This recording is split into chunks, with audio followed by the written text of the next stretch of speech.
రాష్ట్ర అధ్యక్షుడు పిల్లి సుధాకర్ చేపట్టినటువంటి పాదయాత్ర దుబ్బాకకు చేరింది. దుబ్బాక పట్టణ కేంద్రంకు ఎస్సీ వర్గీకరణను రద్దు చేయాలంటూ మాల మహానాడు రాష్ట్ర అధ్యక్షుడు పిల్లి సుధాకర్ ఖమ్మం భద్రాచలం నుండి పాదయాత్రగా నేడు దుబ్బాకకు చేరుకోగా స్థానిక అంబేద్కర్ సంఘం సభ్యులు స్వాగతం పలికి ర్యాలీగా వచ్చి అంబేద్కర్ విగ్రహానికి పూలమాలలు వేసి ఆయన సేవలను స్మరించుకున్నారు. ఈ సందర్భంగా వారు మాట్లాడుతూ ఎస్సీ వర్గీకరణ రద్దు అయ్యేంత వరకు మాల సోదరులు ఐక్యంగా పోరాడాలని సూచించారు. డిసెంబర్ 1న హైదరాబాద్ జింకానా గ్రౌండ్లో జరిగే సభను విజయవంతం చేయాలని సూచించారు. ఈ కార్యక్రమంలో రాష్ట్ర మాల మహానాడు నాయకులు ర్యాకం శ్రీరాములు, దుబ్బాక అంబేద్కర్ సంఘం నాయకులు కల్వా లింగం, పిఎస్సిఎస్ వైస్ చైర్మన్ కల్వా నరేష్ తదితరులు పాల్గొన్నారు. రేపైతే మన రిజర్వేషన్ పర్సెంట్ ఏదైతుందో ఆ రిజర్వేషన్ పర్సెంట్ కాపాడుకోలే. మొన్న ఏదైతే జీవో 21 తీసుకోవచ్చు, జీవో 20 వల్ల మనకి ఎంత నష్టం జరుగుతున్నది అది వాస్తవంగా కొందరు తెలియదు. జనరల్ ఓపెన్ సీట్లో మన ఎస్సీలు కొట్టుకొచ్చిన ఏదైతున్నాయో మనకి అవి కాకుండా మనకి ఇచ్చేటువంటి 15% ఏవైతున్నాయో అవి కలుపుకొని జనరల్ సీట్ కలుపుకొని కూడా మనకు 15% నింపారు. అటువంటి మోసాలు మనం గ్రహించి మన దాంట్లో చదువుకున్న మేధావులు చాలా మంది ఉన్నారు, రాజకీయంగా ఉన్నారు. కావున రేపు వర్గీకరణ వల్ల ఎంతవరకు నష్టం జరుగుతుంది, ఎవరికి నష్టం జరుగుతుంది, ఎవరు నమ్మకం చెప్పి అందరికీ వివరించి రేపు జరగబోయే బహిరంగ సభ భారీ బహిరంగ సభ విజయం చేయాలని కోరుతూ ఈ ప్రాంతంలో పాల్గొన్న అందరికీ పేరు పైన జైలు తెలుపుతూ సేవ తీసుకుంటున్నాను. అంబేద్కర్ ఆలోచన విధానం, అంబేద్కర్ ఆలోచన విధానం, అంబేద్కర్ ఆలోచన విధానం. సోదరులు మాల సోదరులందరికీ కూడా శుభ సాయంత్రం.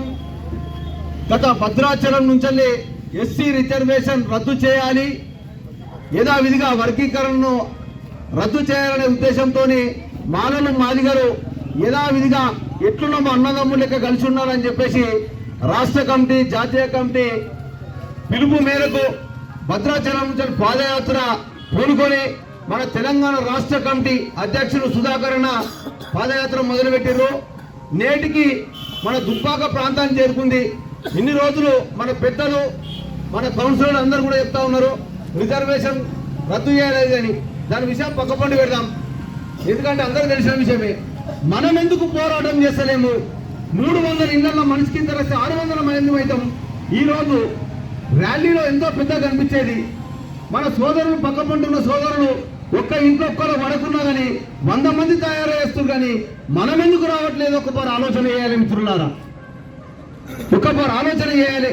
ఇంత పెద్ద ర్యాలీ ఏదో సుధాకర్ అన్న ఆయన ఎదుగుదల కోసం చేస్తలేడు, వాళ్ళ అనుచరుల ఎదుగుదల కోసం చేస్తలేడు.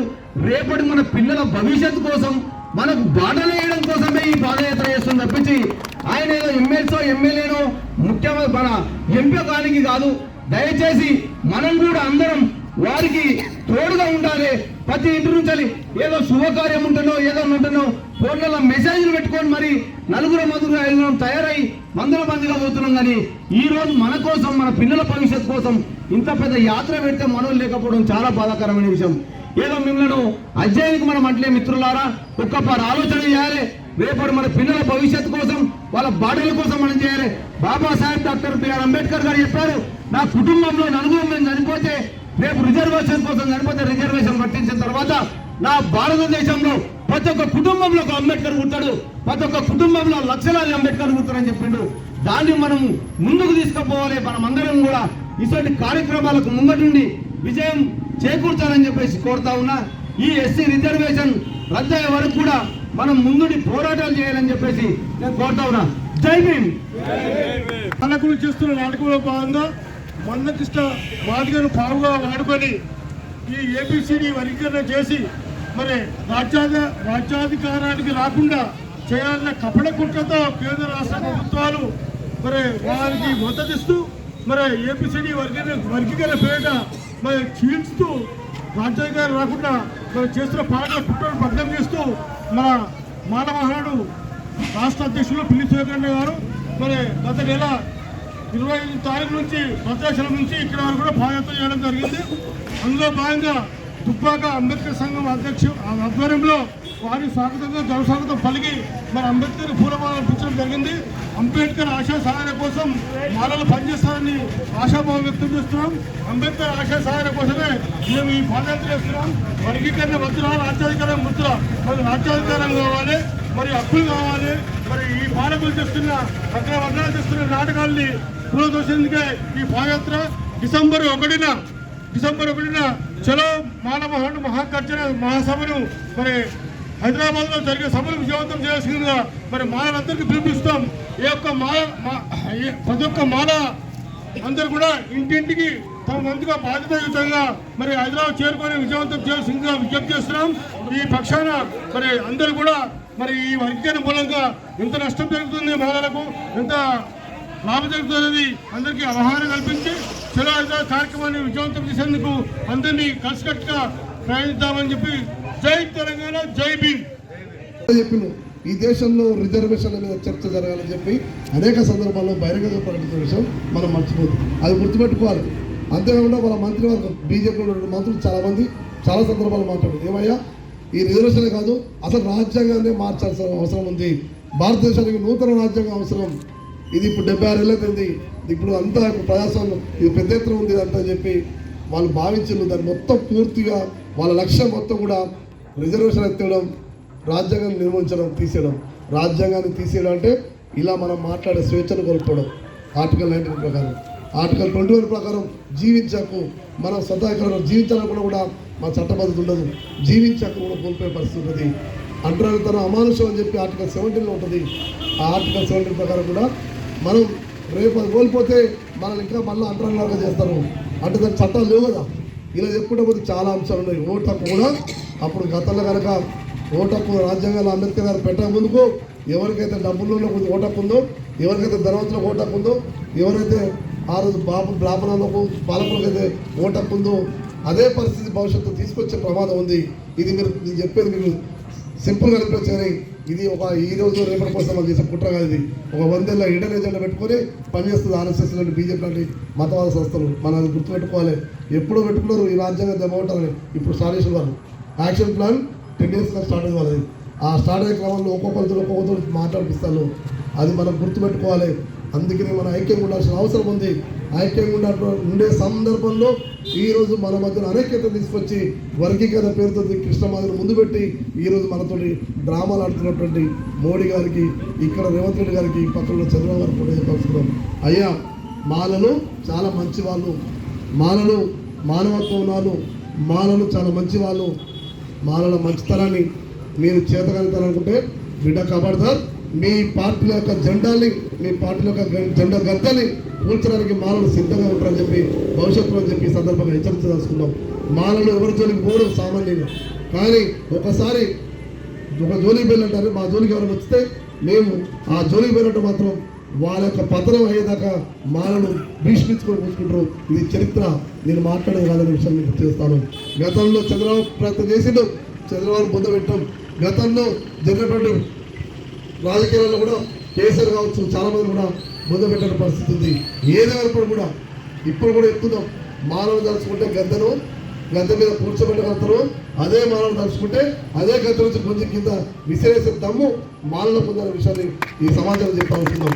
ఇంతేకాకుండా పెట్టి వీళ్ళతో మనకు అవసరం లేదని చెప్పి ఒక రకమైనటువంటి ప్రచారం చేస్తున్నాం. కాకుండా మనకు వచ్చేటువంటి అవకాశాలు మొత్తం కూడా తొక్కివేసి మొత్తం ఒక వర్గాన్ని మాత్రమే కొమ్ము కాసేటువంటి ప్రయత్నం రాజకీయ పార్టీలు, ఒక పార్టీ ఈ పార్టీ ఆ పార్టీ చెప్పిన అన్ని పార్టీలు, బీజేపీ కావచ్చు, కాంగ్రెస్ కావచ్చు, తెలుగుదేశం పార్టీ కావచ్చు, బీఆర్ఎస్ కావచ్చు, కమ్యూనిస్టులు కావచ్చు, అన్ని పార్టీలు కావచ్చు, ఈరోజు మానవులు అణచివేస్తాము. ఈరోజు వర్గీకరణ అనగానే ఎంఆర్పీఎస్ సోదరుల వెనుక ఈరోజు టీఆర్ఎస్ పార్టీ ఉంది, వర్గీకరణ అనగానే కాంగ్రెస్ పార్టీ ఉంది, వర్గీకరణ అనగానే బీఆర్ఎస్ పార్టీ, బీజేపీ పార్టీ ఉంది, వర్గీకరణ అనగానే కమ్యూనిస్ట్ పార్టీలు ఉన్నాయి, ఆఖరికి మావోయిస్ట్ పార్టీలు కూడా ఎంఆర్పీఎస్ వరకు ఉంది. కానీ వర్గీకరణ వద్దు అంటానికి మాత్రం మానవుల వెనుక కేవలం డాక్టర్ బాబాసాహెబ్ అంబేద్కర్ మాత్రమే ఆ రాష్ట్ర రాజ్యాంగం మాత్రం ఉన్న విషయాన్ని స్పష్టంగా తెలుస్తున్నాం. ఆ రాష్ట్ర రాజ్యాంగాన్ని ఈరోజు ఉన్నటువంటి మన హక్కుల పేజీలను చెప్పడానికి చేస్తున్న కుట్రల్ని ఎదుర్కోవడానికి ఈరోజు రోడ్ల మీదకి వచ్చిన విషయాన్ని స్పష్టంగా చెప్తాను మిత్రులారా. ఆ కుట్రలు ఏంటంటే అంటే ఈరోజు ఈ దేశంలో ఉన్నటువంటి అగ్రహార కులాలుగా ఉన్నటువంటి ఏదైతే సామాజిక వెనుకబాటు గురైనటువంటి కులాలు ఉన్నాయో అణచివేత గురైన కులాలు అవుతున్నాయో, ఈరోజు నిమ్న వర్గాలుగా ఉన్నటువంటి కులాలు అవుతున్నాయో, ఆ కులాలన్నింటినీ సమీకరించి డాక్టర్ బాబాసాహెబ్ అంబేద్కర్ గారు 1250 కులాల్ని సమీకరించుకొని అవన్నింటినీ ఒక షెడ్యూల్లో ఒక ఆర్టికల్లో పెట్టిండు, 341 ఆర్టికల్. ఆ 341 ఆర్టికల్ ఏర్పాటు చేసి ఈ ఆర్టికల్లో ఉన్నటువంటి ఈ వర్గాలకు మనం రిజర్వేషన్లు ప్రత్యేకంగా ఇవ్వాలి. ఆ రిజర్వేషన్ల ద్వారా విద్యా ఉద్యోగాలలో వాళ్ళు డెవలప్ అయితే మనుషులతో పాటు బయట ఉన్న సమాజంతో పాటు వీళ్ళు కూడా సమానంగా నిలబడతారు. విద్య ఒకటే అంటరానితనానికి దూరంగా నిలబడబడుతుంది. విద్య ఒకటే ఆత్మగౌరవం నిలబడుతుంది. విద్య ఒక్కటే మనుషుల మధ్య సమానత్వాన్ని నిలబెడుతుందని చెప్పి డాక్టర్ బాబాసాహెబ్ అంబేద్కర్ కలలు కానీ ఆ కళల్ని రిజర్వేషన్ ద్వారా మన వర్గాల కోసం వారు అలా పెడితే ఆ వర్గాల ద్వారా ఈరోజు మాలే కావచ్చు, మాది కావచ్చు, ఉప కులాలు కావచ్చు, అదే కులమైన కానీ ఈరోజు ప్రతి కులంలో ఉన్నటువంటి ఎస్సీలలో ఉన్నటువంటి ఎమ్మెల్యేలు కావచ్చు, ఎంపీలు కావచ్చు, మినిస్టర్లు కావచ్చు, ఇతర రాష్ట్రాల్లో ఉన్నటువంటి మంత్రులు కావచ్చు, మన దగ్గర ఉన్నటువంటి వ్యాపారస్తులు కావచ్చు, ఉద్యోగస్తులు కావచ్చు, ఇవన్నీ కూడా ఆర్టికల్ 341 ద్వారా వచ్చినటువంటి అంబేద్కర్ పెట్టినటువంటి భిక్ష అనే విషయాన్ని మనం మర్చిపోతాం. ఆ అంశాన్ని గుర్తుపెట్టుకొని ఆ ఆర్టికల్ 341 మనం దెబ్బ కొడితే దాంట్లో ఉన్న రిజర్వేషన్లు చెల్లచెదురవుతాయి. ఆ రిజర్వేషన్లు చెల్లచెదురంటే వర్గీకరణ పేరుతో చాప తౌడు పోసి కుక్కలు వేసినట్టుగా ఈరోజు వాళ్ళ మధ్యన పెడితే ఆ పంచాయతీలు వాళ్ళు కొట్టుకొని చేస్తూ ఉంటారు. మనకు వచ్చేటువంటి నిధులు వాళ్ళకు పోయేటువంటి నిధిని మనం డైవర్ట్ చేసుకోవచ్చు, మన అభివృద్ధి నిధులు మొత్తం కూడా నాశనం చేయొచ్చు అని చెప్పి ఒక కుట్రపూరితమైనటువంటి అంశాన్ని తీసుకొచ్చి ఈరోజు వర్గీకరణ పేరుతో మన మధ్యన వైషమ్యాన్ని సృష్టిస్తున్న విషయాన్ని మీ అందరికీ చెప్తా ఉన్నాం. అందుకే చెప్తున్నాం ద్వారా ఆర్టికల్ 341ని చెరగొట్టడం అంటే ఆర్టికల్ 341 సవరించడం అంటే ఈరోజు భారత రాజ్యాంగాన్ని తీసేయడం అనే విషయాన్ని మనం గుర్తుపెట్టుకోవాలి. ఎందుకంటే మనకున్నదే రిజర్వేషన్. ఆ రిజర్వేషన్ మీద దెబ్బపడ్డాలంటే ఇది నేను ఏదో వచ్చిన మాట్లాడే కాదు. గతంలో వారి అదేవిధంగా అంబేద్కర్ వాదం పూర్తిగా పెరుగుతున్నటువంటి తరుణంలో అది హద్దులు దాటి ఇతర దేశాలకు కూడా పోయింది. అది ఏ స్థాయికి పోయిందంటే ఈ ప్రపంచంలో ఎవరికి లేని విగ్రహాలు డాక్టర్ బాబాసాహెబ్ అంబేద్కర్ మాత్రమే ఉన్నాయంటేనే అంబేద్కర్ యొక్క గొప్పతనం ఏందో మనం ఒకసారి ఆలోచించాల్సిన అవసరం ఉందని తెలియజేస్తాం. ఈరోజు కేవలం భారతదేశంలో మాత్రమే విగ్రహాలు పెట్టట్లేదు.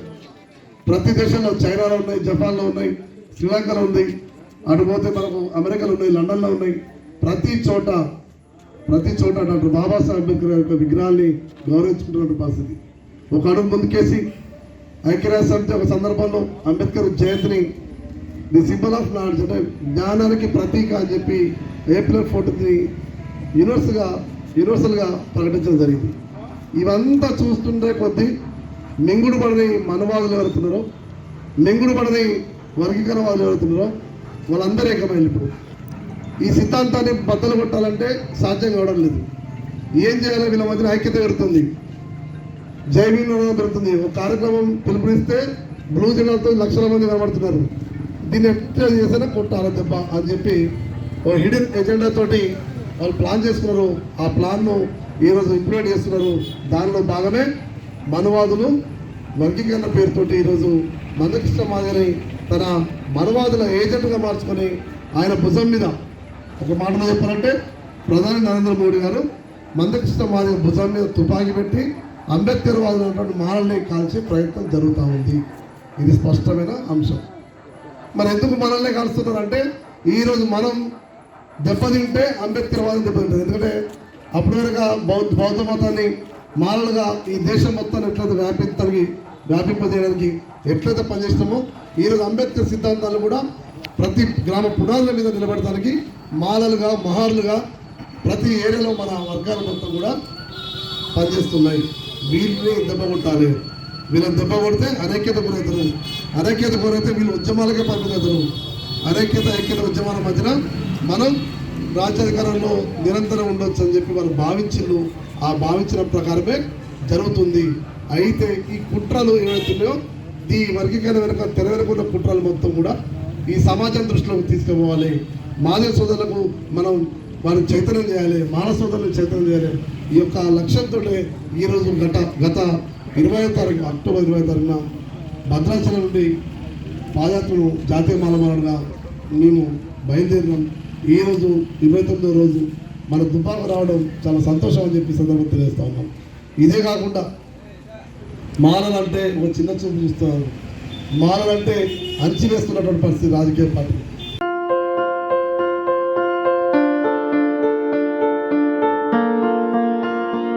సంస్కృతి సంస్కృతి సంప్రదాయం ప్రేమ ఆప్యాయత రాజసం ఉట్టిపడే వేడుకలకు అనువైన ప్రదేశం MLN convention hall.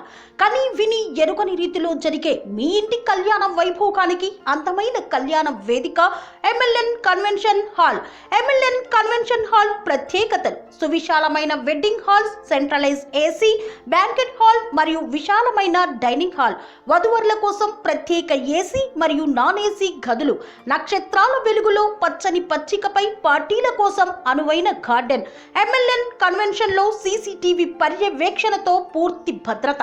Experience and professional workers గల అన్నపూర్ణ గ్రూప్ వారి సేవలు. 2000 వాహనాలు పార్కు చేసేందుకు సువిశాల పార్కింగ్ సౌకర్యం.